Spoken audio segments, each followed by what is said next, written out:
would love to. Avi Gilburt is the founder of ElliotWaveTrader.net. His method, which he calls Fibonacci Pinball, has been called by some as the single most useful addition to the Elliott Wave lexicon, and one of the most profound discoveries in Elliott Wave analysis.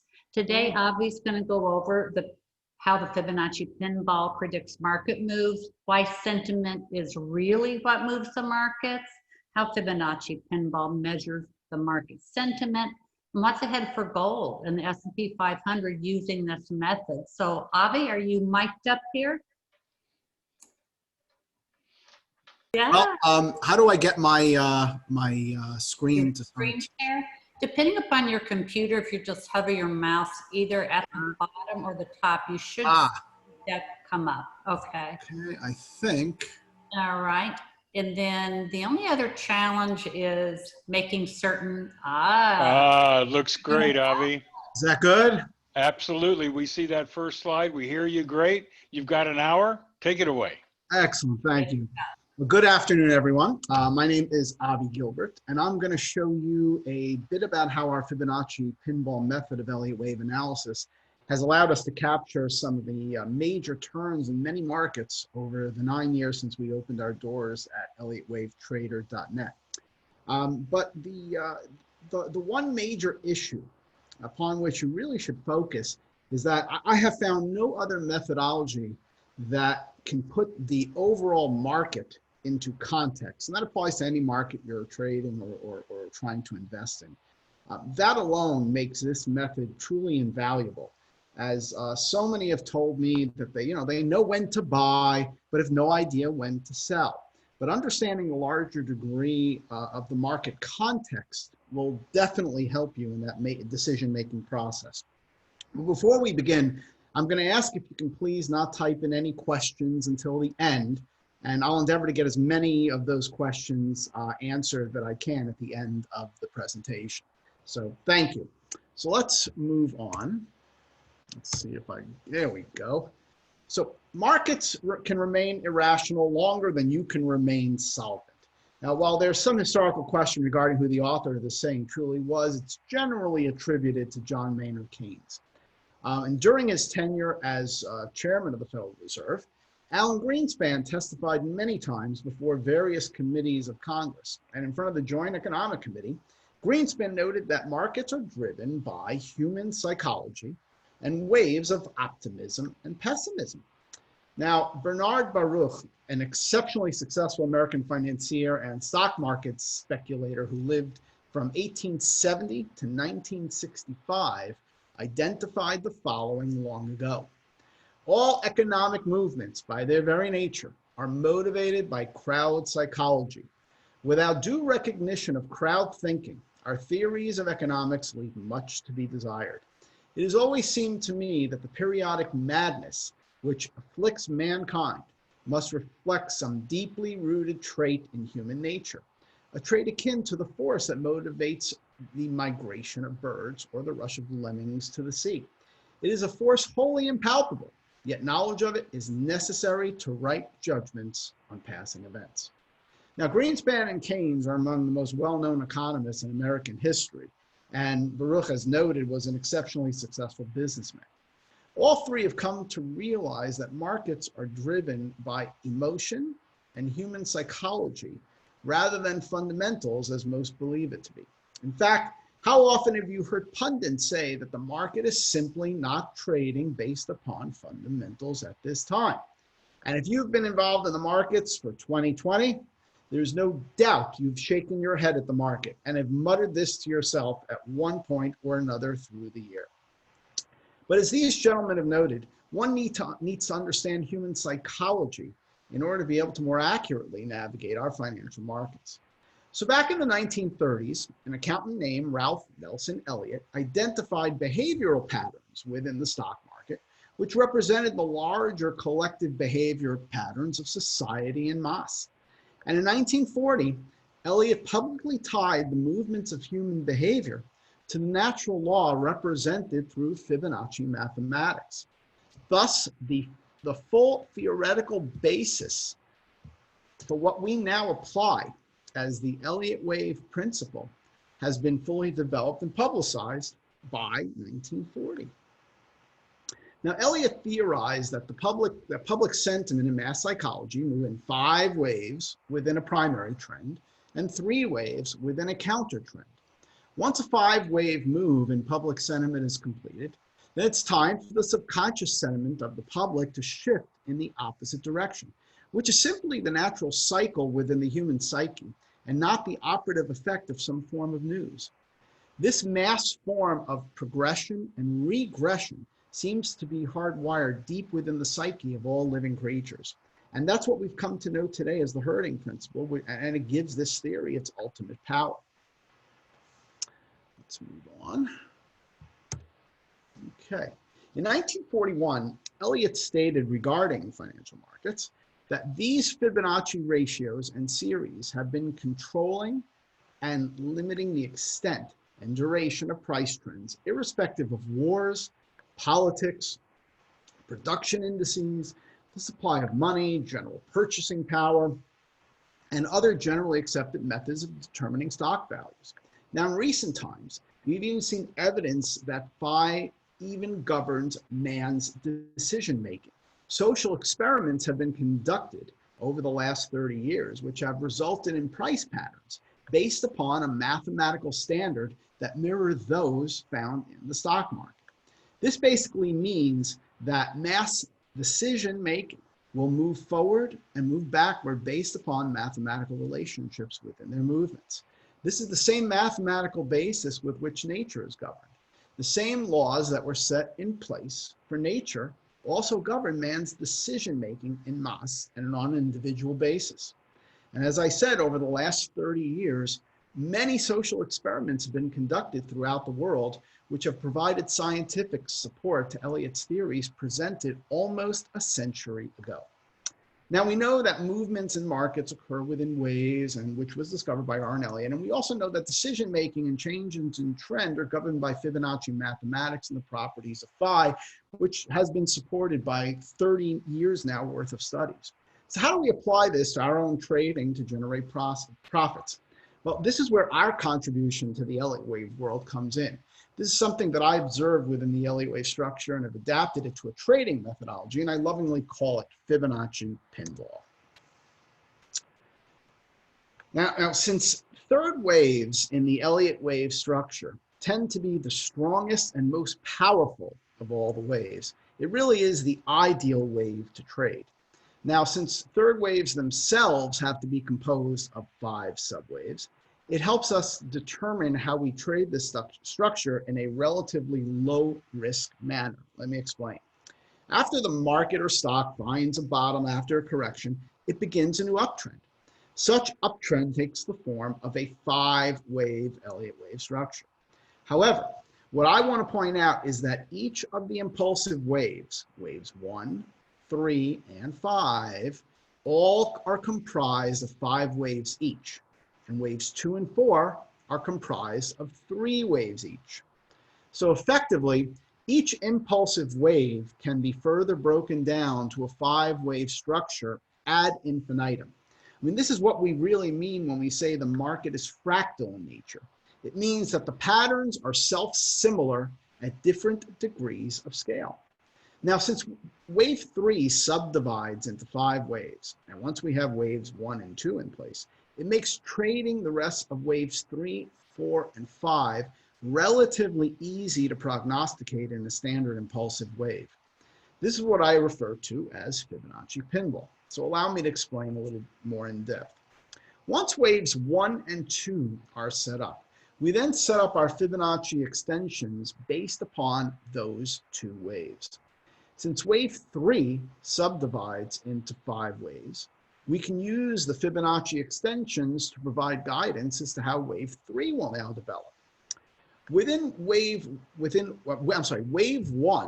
within Roman numeral wave 3, I'm not sure if you could see my pointer, that's this, wave 1 within Roman numeral wave 3, will often target the 0.382 or 0.618 extension of waves Roman numeral 1 and 2.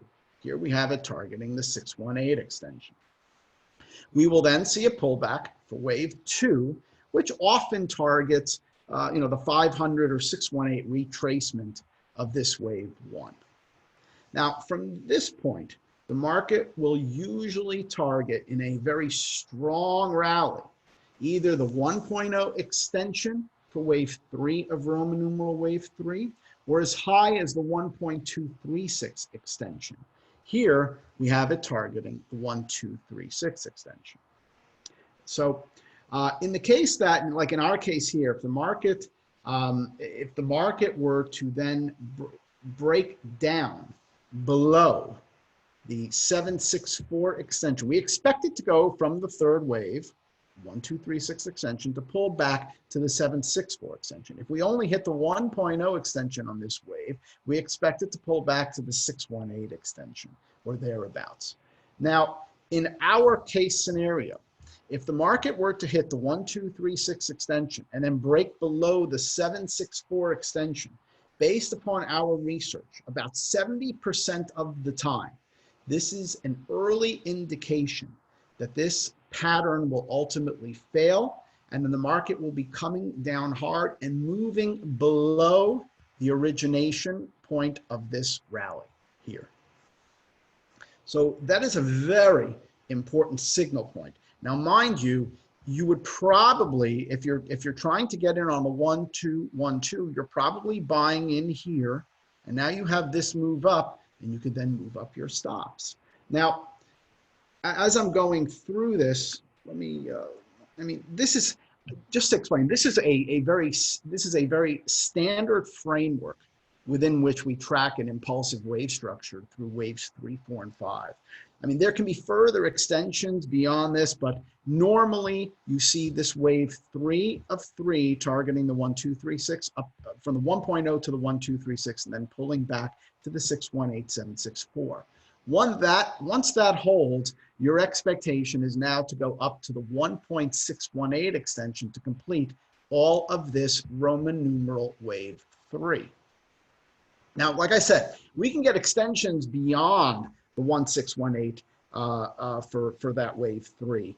But, I'm giving you the general targets we see most often. And clearly, once we complete wave 3, I look for a wave 4 pullback right back down to the 1.0 extension. And then the wave 5 will most often target the 2.0 extension. Okay?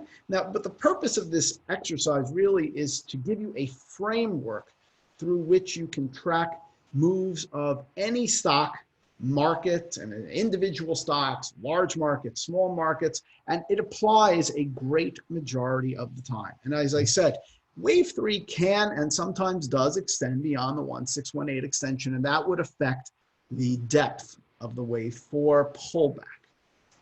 So, but what makes this method so valuable is that it provides natural stops for us on the way up to lock in gains as each phase completes its upward trajectory. For example, once Roman numeral wave 1 and 2 complete, assuming this 1-2 is now completed, and let's say you're looking to buy in here. Okay, great. You're looking to buy in somewhere around the 500 to 618 retrace. And let's say the market holds that and you start rallying. Well, you now have an automated point where you're going to put your stop. Your stop is going right at the bottom of this wave 2.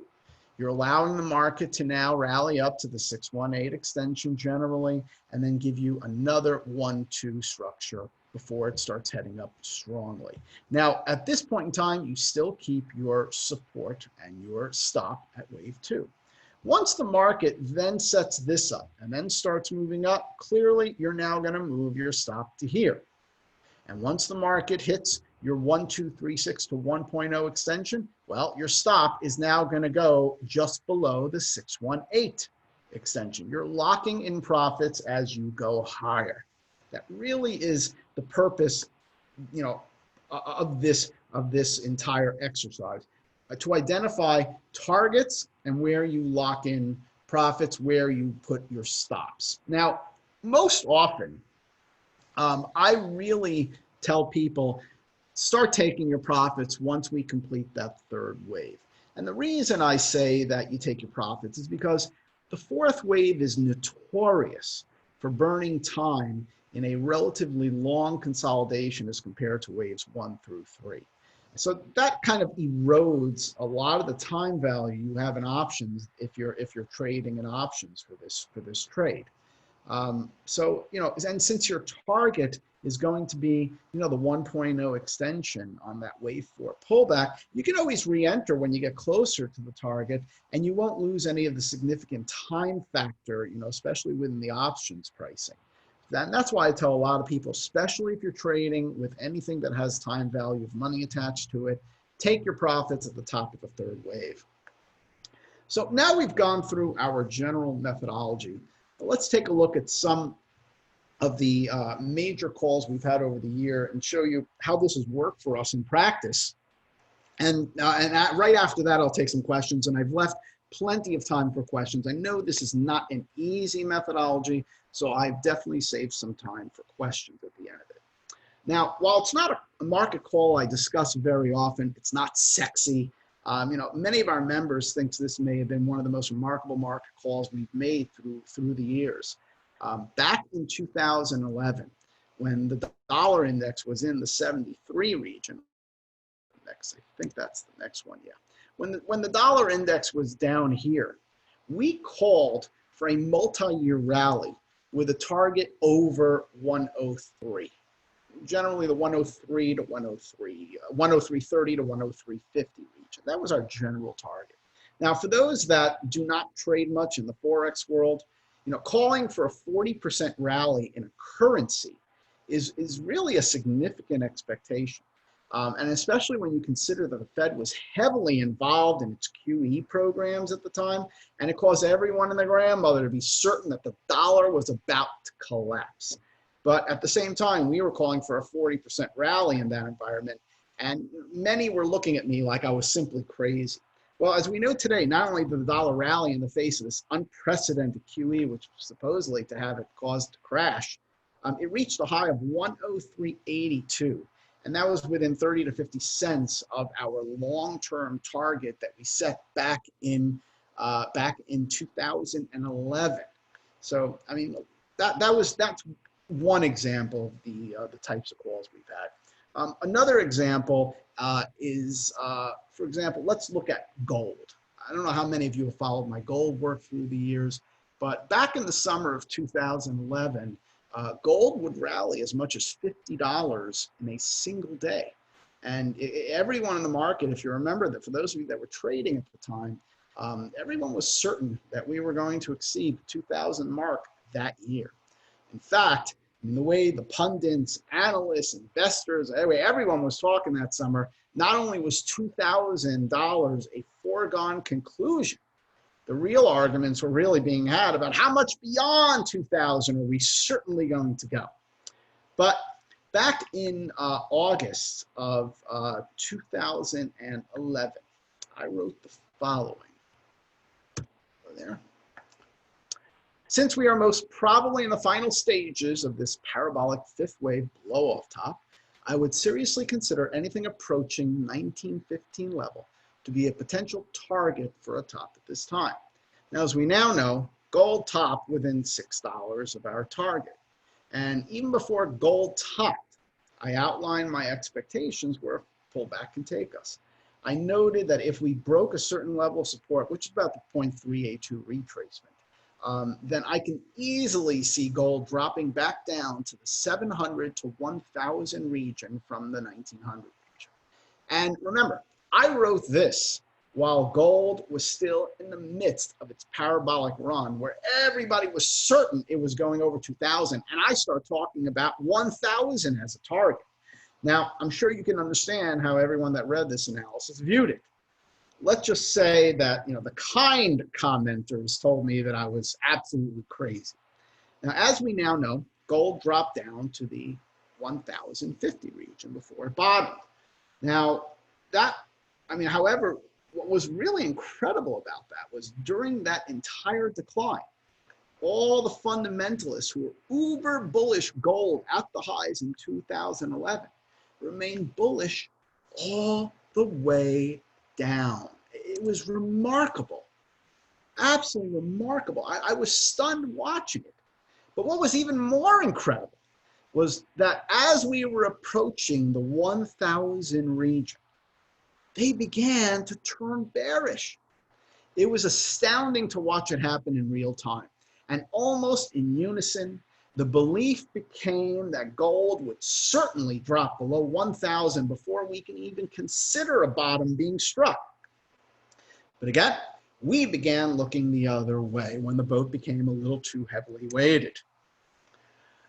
In fact, the night that gold actually struck bottom, I was on the phone with Doug Eberhard of buygoldandsilversafely.com, putting my final order in for my purchases that night and informed my members I was doing so within our trading room. And yes, that night was the actual bottom struck in gold, and we've been in this multi-year rally ever since and still have further to go. Now, let me take you through a few, by the way, this is something that I wrote to our members, and I then even posted it publicly, that, at the end of December, I said, now is the time to start moving back into the market, even though everybody still thinks we're going much lower. So let's move on. Like I said, I want to leave plenty of time for questions, because usually the questions are the most interesting part of the presentation that I've seen. Get some really great questions coming out from you guys quite often.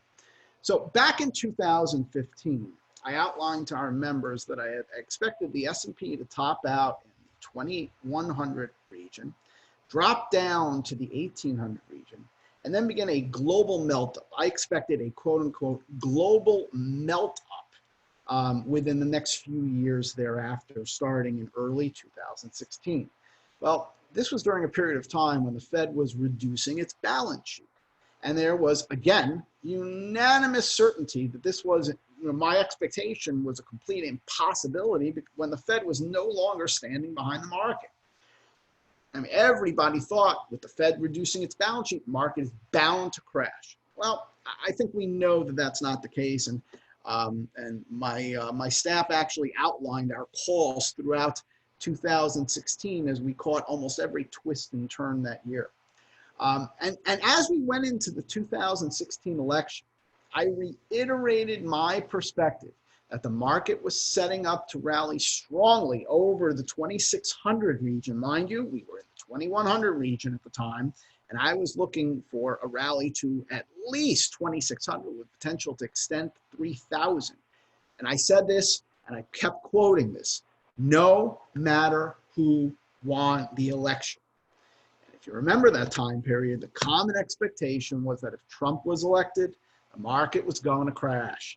But I continue to pound the table that we were likely headed over 2600 no matter who was elected.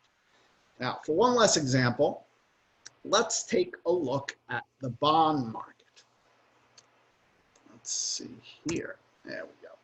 Now, for many years, many were calling for an end to the bond market almost weekly. As we know, they have been continually wrong. But on June 27th, 2016, and we note it there with the arrow in red, I wrote an update for our members that was entitled, Beware of Bonds Blowing Up. And within that article, I was calling for a local top in the bond market, not necessarily the end of the bond market, but a local top in the bond market with the expectation of a large correction. And when I was calling for this top, I was getting quite a bit of pushback from our members because the Fed was still lowering rates. So I was told that I simply cannot fight the Fed. But as we now know, and you can see it in the chart, within 2 weeks of that article, the TLT struck a local top and proceeded to drop 22%. Then in November of 2018, I was again telling those who followed my analysis that bonds were looking like they were finally bottoming as we approached my major support region noted on this chart. In fact, I noted in our chat room that I was buying TLT when we struck 113, and my first target was in the 124 region where I thought we would see a pullback and then head much, much higher. If you remember that time period also, the Fed was strongly signaling that it was continuing down the path of raising rates at the time. And again, I was getting pushback because you simply cannot fight the Fed. Well, we know how it turned out. Market did exactly what we expected. It bottomed right at our support, and it began a strong rally to our first target. And then, as we know, where bonds are sitting right now, we have gone significantly higher.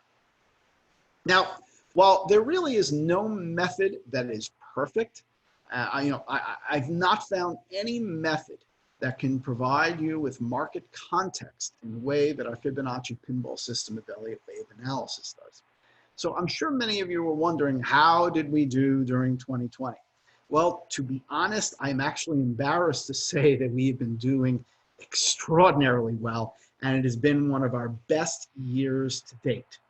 As we came into 2020, I'll admit that the S&P blew through my upside expectation, which was initially at 3,100 SPX, the S&P 500, and it continued to rally, as we know, to 3,400. So I missed 300 points. I caught the bottom at 2,350 the prior year, and I expected us to rally to 3,000 to 3,100-ish. Once we moved 3,100, it became too rich for my blood. So I did not catch that 300 points. And the reason I did not catch it is because I maintained a very cautious stance during that time, since many other charts were saying that the SPX was giving us a very dangerous blow-off top. And in fact, in February, I outlined a short trade for our members in the EEM, and it's presented here. As you can see, I was looking for a short position in the 44 to 45 region with an ideal target below at the 1.0 extension in the 31 region. And yes, this was in the face of a strongly rallying SPX chart, in which I didn't want to participate on the long side once we got over the 3,100 region. And the reason I chose this chart to short was because it provided us with the lowest risk opportunity that provided a much better outline for risk from a risk management standpoint, because it gave us wonderful trade parameters for this trade. Now, as we know, the EEM not only hit our target of 31, it even spiked a bit below it before we turned back up strongly. In fact, we had an ideal bottoming target in the SPX at 3187, and the SPX bottomed out within 4 points of that target at 3191. So, but if you remember what the feeling was at that time, I mean, it was pure pandemonium in the market. And I mean, the fear was absolutely palpable. So when the market broke down below 2,300 in the S&P, I told the members in our trading room that I was buying back into the market. And I'm sure you can understand how our members thought I may have a screw loose. I'll tell you, in fact, when I asked my wife to go buy back into the market with our children's 529 college funds, because we were 100% cash during that decline, she even gave me a straight look and asked me, "Are you sure?" So again, there really is no method that is perfect out there, but this method provides you with market context in a way that I've never seen from any other methodology. It gives us very strong warnings as to when a rally is nearing completion, as well as when a decline is nearing completion. I mean, as you can see from the examples above. And the most important thing is that it allows you to tune out all the noise and emotion that is prevalent throughout the rest of the market and only focus on what matters.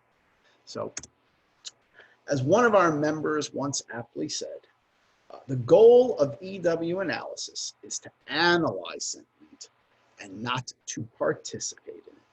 So that is the conclusion of my presentation. And let me see if I can figure out how, screen sharing is stopped. How do I find the questions and answers? I think, okay.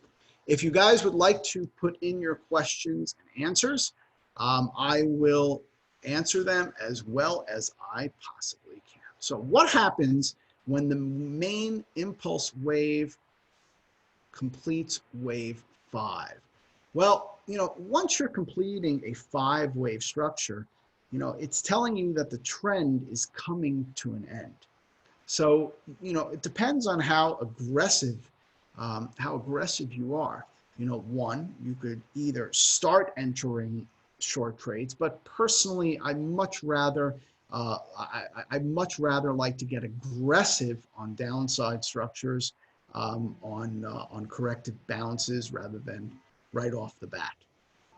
So when you complete a 5-wave structure, guys, it's telling you that the trend is coming to a conclusion, similar to what we said with the gold structure or the bond structure. I mean, it tells us prepare for a trend change. That's really what it tells you.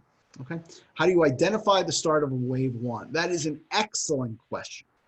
Hey, Avi, it's Raleigh. I would just want to chime in for a minute. Your screen went blank, so Oh. I just grabbed your introductory screen. If you would like to grab the screen back for your illustrations, please do so. No, I think that's fine. That works for me. It's fine. Okay. I'll just gladly just answer the question. How do you identify the start of a wave 1? That is an excellent question.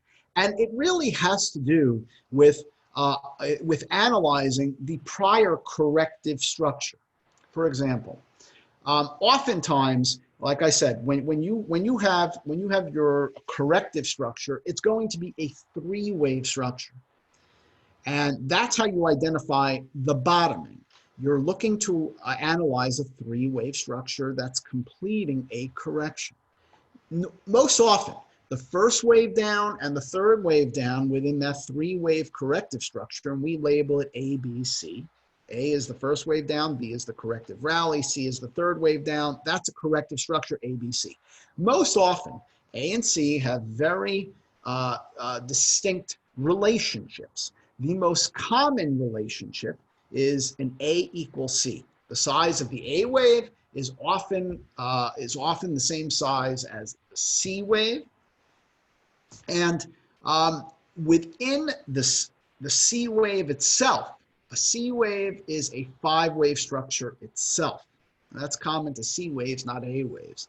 Within the 5-wave structure of the C wave, you're also trying to identify where that 5-wave structure will conclude. And if you have confluence with the ratios between the larger A and C structures, as well as how that 5-wave structure in the C wave is completing, and you have a nice point of confluence, that is the point at which you expect the market to turn back up or down, whichever way you're looking at the correction. And that will likely be the start of your wave 1 in the opposite direction. So it's a little complex, but that's probably the best answer I can give you.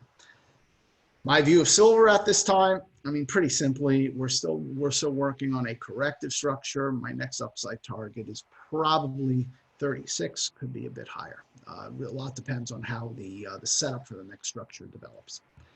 Any thoughts on an upper target for S&P? Yes. My expectation is probably somewhere minimally about 5,000 on the S&P.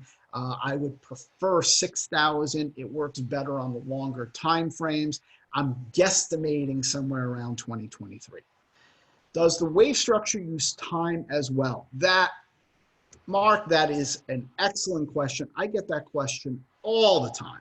And I'm going to tell you, I am an accountant and a lawyer by training. I have done a significant amount of research into markets, market history, market methodologies. I have put in a significant amount of time into attempting to identify a timing aspect within the market. You see a lot of these cycles analysts. I will tell you, I have studied in great deal their analysis methodologies. And I have asked each and every one of those experts, explain to me how you can place a linear box around a market and timing that is purely nonlinear in nature. And when somebody can actually explain an answer to me for that question, then I'd be more than willing to listen to their methodology. Because up until that point, when I have picked apart the methodologies that they all use, I have not found a single one that is accurate more than 50% of the time. You could toss a coin effectively to get the same results. So when it comes to timing, I have yet seen anything that can get timing better than 50% of the time. So no, timing is not something that I would ever say you can look to or expect. I just don't think that is answerable within a methodology perspective, at least based upon my years of analysis. What's your current wave count for the S&P 500? Well, I'm expecting that we are completing out a 5-wave structure off the March lows, and I am looking for a corrective pullback before we begin what I would like to see as a major rally phase as we look towards 2021. That is my general expectation.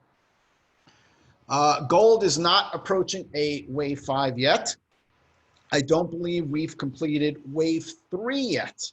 So I still think we have more to go in the metals. I don't think we are done just yet. Gold bugs are telling gold to explode, so to say. So the sentiment is getting too positive. Times to be, you know, I will tell you, I would ignore what gold bugs say 100% of the time. Absolutely ignore them, because they will say that no matter what is happening. Gold's going to explode. Gold's going to explode. Overnight, it'll be 5,000. Sorry, folks. You know, anybody that is a perma anything should be summarily dismissed. Ignore them. They are useless to you. And that includes gold bugs, I'm sorry to say. I am a big fan of gold and gold mining stocks. But at the same time, I'm not oblivious to recognizing markets don't move in just one direction. So, you know, back in 2011, I was preparing for a big correction in gold. And as we were moving into 2015, I think I was starting to buy in August of 2015. I started loading up on some mining stocks. One of them being Barrick. I bought Barrick at 7, you know, around the 7 region. I mean, it's multiplied by 4 since then. So, you know, I started buying back again in August. So, you know, during that entire decline, ignored the gold bugs, which I suggested everybody should. And, you know, as we continue higher, great. You know, if the gold bugs are joining us, wonderful. You know, I really think just ignore anything they say. I don't think they will help you one way or the other. The structure tells us most of what we need to know. We're still in a corrective structure. I think we should be ending this soon. And then I think we're going to see another strong rally that'll take us a number of months before we complete. The market today is going down. Is the top now set? Super cycle 5. I just said I don't expect this to be completed. I still think we have much higher to go. You know, I'm not set in stone. If the market tells me, if I see something in the market that tells me otherwise, okay. Otherwise, I think that 5,000 to 6,000 region is going to be a really nice target out around 2023 or so. After a counter trend, how do you then decide if it's going an upside or downside primary trend? Again, Mike, that really depends on the context of the larger degree pattern. So you really have to look at what time frame you're talking about. You know, if you're looking at a 5-minute chart, I would suggest you understand what the 60-minute chart is presenting in the bigger time frame. If you're looking at a 60-minute chart, you'd be look at the daily. If you're looking at a daily, look at a weekly or monthly. If you're looking at weekly or monthly, look at a yearly chart. So you're always looking at everything within context. And we have wave counts for all those degrees, and it tells us where we believe we are in the larger context and taking it all the way down through the various time frames. I mean, I put out charts as small as 3 and 5 minutes. I won't go below a 3-minute really. What about dollar futures? Dollar, I think we are bottoming out in the dollar shortly.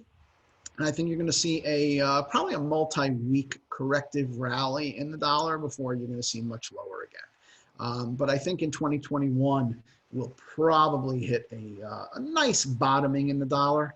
And then I think you may see a multi-month rally in the dollar, but I think it will likely be corrective in nature. Would my prognostication for S&P 500 regardless of who wins the 2020 presidential campaign? Well, the 20 election. Well, since my 2016 prognostication for the S&P 500 was regardless of who wins the election, I think I'm going to let my 2020 prognostication remain the same.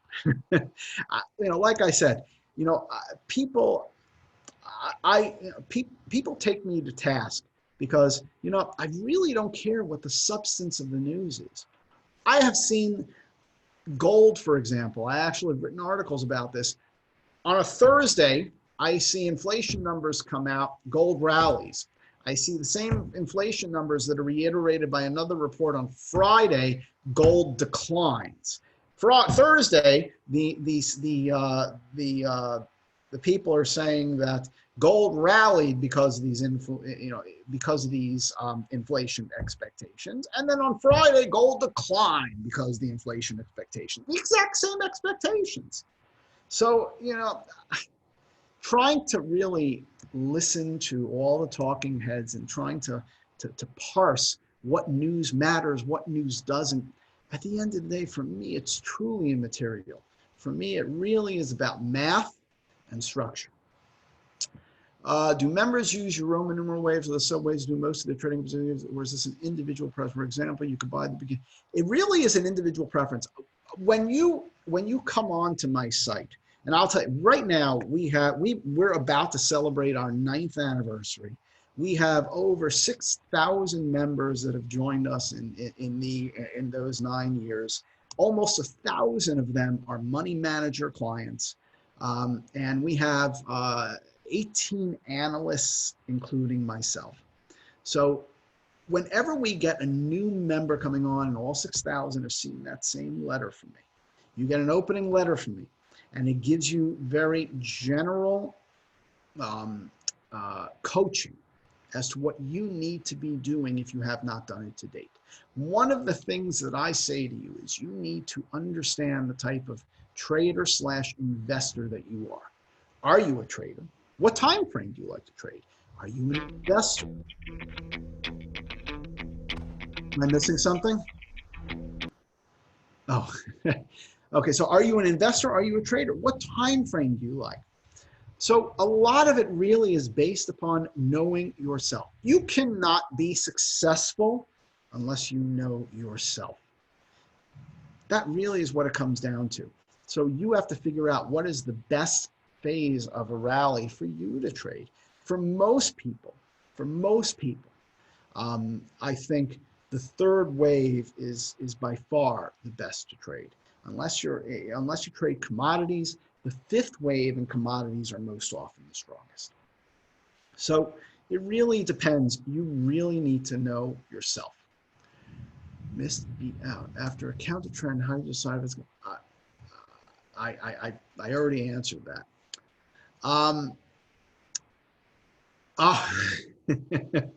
Thank you, CW. One of the people says, Elliot Wave Trader is a must-have service. I've been a member for the past 7 years. Incredible service. Thank you, Carl. You started with us for quite some time ago, and we started. We're about to celebrate our 9th anniversary. Okay, I think I've gotten to all the questions. Well, I've got some more that I've written down here, Avi. If you've got, if you'd like, we've got a few more minutes. We've got about 10 more minutes. So let me go ahead and feed these to you. Rodolfo says, what's the best time frame for the first use Elliott waves? If you're taking a chart and you're just looking at the chart, and you're starting with a fresh chart, minimally, I suggest you look at a yearly chart. Minimally. Normally, I can look at a chart, and it'll take me about 2 to 3 seconds to make a determination if I'm interested in the chart or not. And I can base it upon the structure I see on the year-long chart. If I see a very clear structure, I want to now go into that a little more. And that's just by eyeing it, you can tell that. So I'll eye a chart, an annual chart. And if I like it, well, I'll take that chart apart from an annual basis and I'll start applying my wave count on the annual basis. And then I'm going to drop it down to a daily chart. And then I go, you could start with the monthly chart even. I mean, there's nothing that says you can't even do a monthly chart. It really depends on what you want to trade. And, you could take it down to the monthly, you take it down to the daily, you could take it down to the 60-minute. But the thing about it is, because the markets are fractal, your wave count has to make sense and has to be a solid wave count that applies to the Fibonacci pinball structures on all those time frames. If you're able to set that up on all those time frames, you now have a very, very solid wave count that will be extraordinarily valuable to you in being able to trade going forward. That's a good point. I suggest you start wide and work your way down. If everything lines up on your way down, that chart will be worth gold in your hands. All right, so we have another question that's come in. This is more just a comment on activity this year. So have you seen an abnormal interruption of waves? In other words, a shorter third wave and a longer fourth wave as a result of what we've seen so far this year? The answer is, the only thing I have really seen, and I think it's something I can attribute to over the last 10 years maybe, and I think it just gets more and more pronounced as computers get faster and faster. I think we see faster speeds in the market. We don't necessarily see the patterns changing. We just see them moving at faster speeds. So that's probably the best way I can answer that. The markets are moving a lot faster today, but the structures really have remained relatively well encapsulated within the standard structure we expect. Okay, and a couple other questions here before we wrap things up. This is an interesting one. Any thoughts on a methodology for vertical Fibonacci, let's say from like January to September? Again, a timing standpoint, I've tried in so many ways to adopt and figure out timing, if you're looking at that. I have yet to find anything that is better than 50%. Okay. And the last question, Avi, here is, how do we count and label all the cycles and subcycles? Well, first of all, you have to understand how to do Elliott wave analysis. And then I say, whatever chart you're looking at, you could start with, an annual, you could start with a monthly, you could start with a weekly, wherever you want to start, you got to get started. And you apply your wave count to the larger degree. And then once your wave count looks solid at the larger degree, focus in on the smaller degrees to fill in what's in between the larger degree. And if things continually make sense as you're moving down in the fractals, well, now, like I said, now you have I can't say this, you have something that is worth its weight in gold, much more than its weight, because it's a piece of paper if you print it out, but it's worth much more than it's worth weight in gold. If you're able to align all the different fractals on that chart, it's going to give you a very high probability expectation going forward. Okay. Excellent. Well, Avi, before we go, I'm just going to pop up another slide here because I believe there's an offer that your team has put together for the Elliott Wave Trader flagship service. You want to talk a little bit about that? Well, yeah, like I said, our service covers world indices, covers all different types of commodities, covers all different currencies. We have 18 analysts that are literally covering the world. And we have a chat room in which we interact with all of our members And you get immediate feedback from all of us. We encourage people to try and, to learn our methodology. We ask them to post in the room. We'll critique your analysis. This is really how you learn. Our goal, when we first started Elliott Wave Trader almost 9 years ago, our goal was not to give our members a fish. Our goal was to teach each and every person how to fish, because then you could just take it and do it on your own. But that really is our goal. So, and that's what we do in our main service. We have a whole host of other services. Some are trading services, where they'll give you the entry and exit. But our main service is really to focus on teaching you first and foremost. And we really encourage you to learn before you move forward and being able to apply it. Learning is so important, and it will open your eyes as to how markets really work, shockingly. I mean, it'll shock you at times. I've been doing this for decades, and I'm still shocked at some of the turning points that I see. So, we have a 15-day trial at our site. More than welcome to test us out. Come join us. Like I said, we have over 6,000 members and almost 1,000 money manager clients posting, not all posting at the same time, of course, but Right. you'll see a lot of very not just highly intelligent and learned, but highly experienced members that you'll see in the room. Outstanding. Well, Avi, thank you so much for putting together this presentation and for spending time with us today. I know that you're a busy guy. You're definitely a font of knowledge on this. And I would encourage people to check out ElliotWaveTrader.net for all the material that they have there, because many of the questions that you were asking here about how's the best way to start to diagram a wave, for example, and how do you handle these types of things. There's a wealth of information there. There's a tremendous service here, the 15-day free trial, the live coaching sessions and the webinars, and they cover stocks, options, futures, currency analysis, the whole gamut of things, because this solution can be applied against any market and any time frame. So if you go to westmarktrading.com/M9-advice, that'll take you right there. And that'll introduce you to Avi and his team. Avi, thank you so much for your time today. Really do appreciate you being here with us. Thank you for having me.